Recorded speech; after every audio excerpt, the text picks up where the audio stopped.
Sanibonani molweni ndinamkela kwi-SAC-TV ngesiXhosa. Umseleki uvakashele uMacele bathetha ngalanto ekungayi kwakhe kulo makheyi ngoku kwakusenziwa umembeso. uMacele ke umkhumbuzile ngamazwi akhe esithi hayi inzima into yakho yoba wena ufuna into basikwazi uyobasapota abantu kodwa wena yayinguwo wawusithi kumakhumalo makaphume kubantu abangakwazi ukumsapota. Ethi ke futhi ke uyacaca into yoba uMseleki akamthandi uMakhumalo ngoba uba ebemthanda ngale ndlela yoba efuna uba baye phayana ngewayezenzile iinzame zoba aye yena enguMacele enze yonke into ebethe makayenze kuye. So akazange akwazi ke ukuyenza, so akangeni ndawo ke yena kuleyo ke into. So uMseleki ke uye wamcela ke sithi ke ucela baye eMzumbe kuzoba nedina khona bebonke bengamakhosikazi naye. Wabe semcela ke into obucela zanxibe kakuhle nabanye ke bazofika. Wathi ke xa ezawuhamba uzawufika ke ucela ukuthatha uSne amzise kuye ngoba kaloku uSne oko babehlukene noMacele ngelaa xesha wayekhulelwe. So uyambona uyangena uyaphuma kwaMacele akazi noba bakhe bathetha na. Wabe sefika ke emkhwaza kuSne, uSne weza ke ezothetha noMacele ke. uSne ke uthe ucela uxolo kumamakhe ngoba uthi ngelaa xesha wayemchazela ngoba ukhulelwe zange athethe kakuhle naye wamdelela kakhulu. So uyaxolisa ngayo yonke into wayithethayo phayana. uMacele ke usixelele into yoba uvele uSne ungulo mntu ocela uxolo ekuseni emalanga aphinde enze loo nto iyi-1. Wabe sembuza ke into yoba ke okay ke after ukhulelwe ke kwaye kwenzeka ntoni. So yatsho ke ngoku uSne into yoba saye saphuma ke isisu wabe sehamba ke seyohlanjwa ke ngiyakhumbula mase wayehlanjwa elwandle.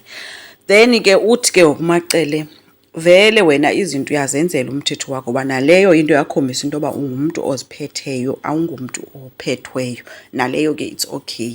Uthi ke uSne xa esixelela uMacele ayingomntu akwaziyo ukumxelela ngezinto ezenziwayo zesiZulu ngoba akangumntu okholelwa kakhulu kwezo zinto. So uMacele ke wabesembuza ke into yoba uphi ke ngoku umntanakhe lo inkwenkwe onguSamkelo.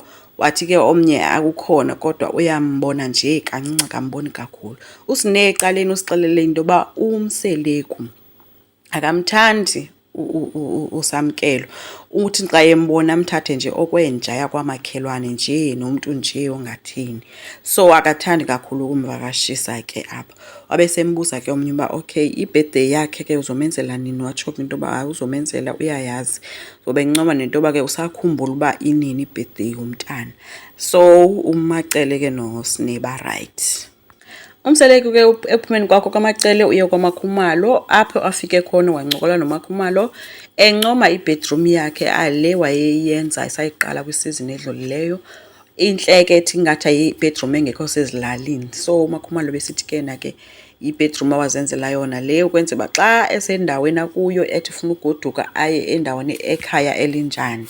Bancokole ke bencokola ngoMayeni ke ethi uyeva uba uMayeni wayekhona phaa kwakhe ngokwakuthuthwa impahla kuyokombeso kodwa wayethe akazuya emcimbini. Ethi ke aka-understand into yoba kwakutheni azabe khona kuzokuthuthwa impahla kodwa uthi umthetho wakhe akangeni nongena kwam uMayeni. And worse ke ngokungena ndingekho uthi leyo ke into iyamothusa imnika nje uba ii-question marks uba kanjani.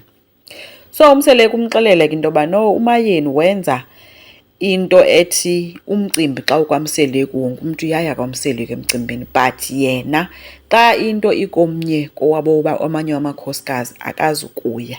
So uMakhey ke umcelile kuMseleki into wawucela ngenye imini akababiza akabeke phantsi abaxelele ngombono wakhe kwesi sithembu umthetho wakhona kufanele kwenziwe kanjani, yeyiphi indlela yena arhala kusetyenzwe ngayo. uMseleki uye wathi ke na ke enye into ke abanye abantu apha kwesi sithembu balimala ngokusakhiwayo. So uMakhumalo uthe hayi akayi-understand loo part because kaloku umntu uyalimala xa kusakhiwa i-building and ke ngoku xa seyikhona i-building akusathethi into yoba ubani wayelimile kuyagqithwa kuloo nto leyo.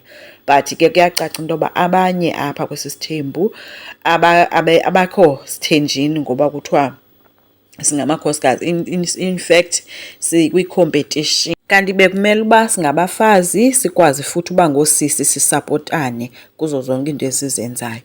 uMseleki ke uthe kuMakhumalo ayinguye umntu one-grudges kakhulu kodwa into kamacele yoba angayi kumembeso wakhe uthi yeyona nto iyamlimaza kakhulu ngoba loku ngoyena mntu amsapotayo, and uthi mhlawumbi ingadlula kakuhle ngoba le nto bakhe bayihlalele phantsi bebo bayi-2.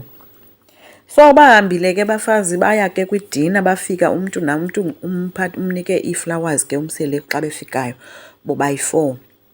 So bahlala ke etafileni, yasevwa ke idina. Kuthe ke kusenjalo ke umseleku wabaxelela ngompumelelo ke onabantwana.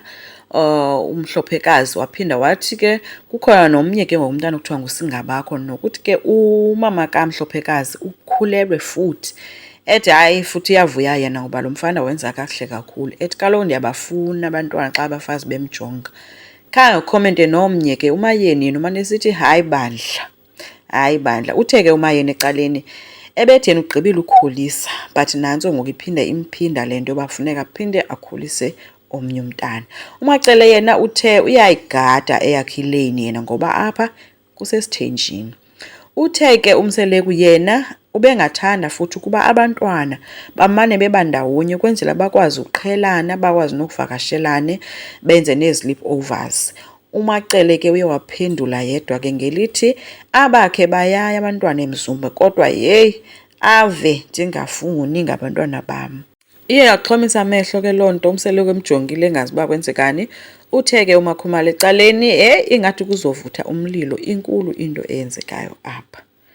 Asazi ke, enkosi ngicela siqhubeke, subscribe, silike, singakhomenta futhi, bye.